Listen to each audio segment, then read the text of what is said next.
imagine when I talk about these rooms that are in the general population, so where the majority of people are, like it is the materials that are used, and this is how I'm going to describe. So it's cement walls, metal beds, you know, your ceramic toilet and sink, and a plastic desk, okay? So it's just really cold elements.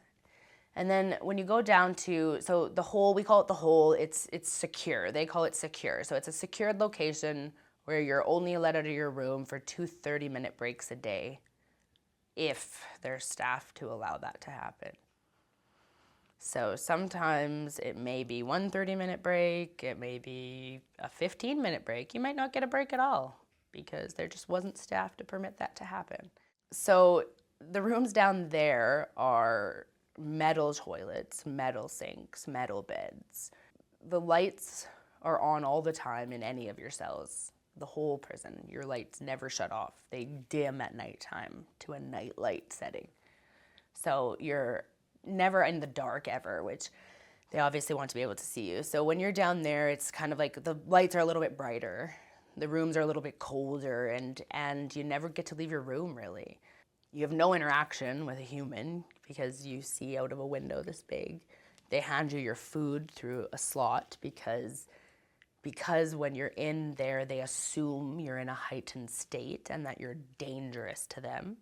So it's for their safety to serve you your food in a clamshell, because when you're in there, you don't also get utensils or any pencil, nothing that you could do to hurt yourself, because when you're there, you're also probably in a heightened state to want to harm yourself for whatever reason they make that assumption. And then the treatment is intensified, right? So because you, on top of being in there, you misbehaved in their eyes, whatever that meant.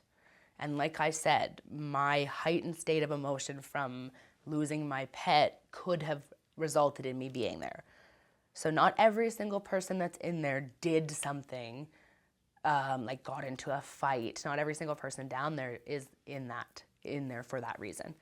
Yeah, it's just, and we call it a hole because it's degrading, you know? It's degrading, and that's the best way to describe it. Like, you get degraded down there, and yeah, you just kind of get neglected and forgotten about, and it's a trashy feeling. Like, some of the mental state that these women are in, and they make the choice to act up and go down there, and that in itself is a trauma response, which is in huge need for mental health care professionals to acknowledge that and to intervene at that moment. People who get isolated like that should be seeing a therapist. That's what your time out of your room should be. You have an hour out today, you're going to see a therapist. You're going to sit in therapy for an hour, please. We need to figure out what created that incident, what created that heightened emotion that led us to feel that you needed to be here. Like, cause it's just, yeah, it's just the recidivism of secure it's crazy, because the trauma of it just keeps sending people there. You know, it's unfortunate. And their care for people in a heightened state of harming themselves.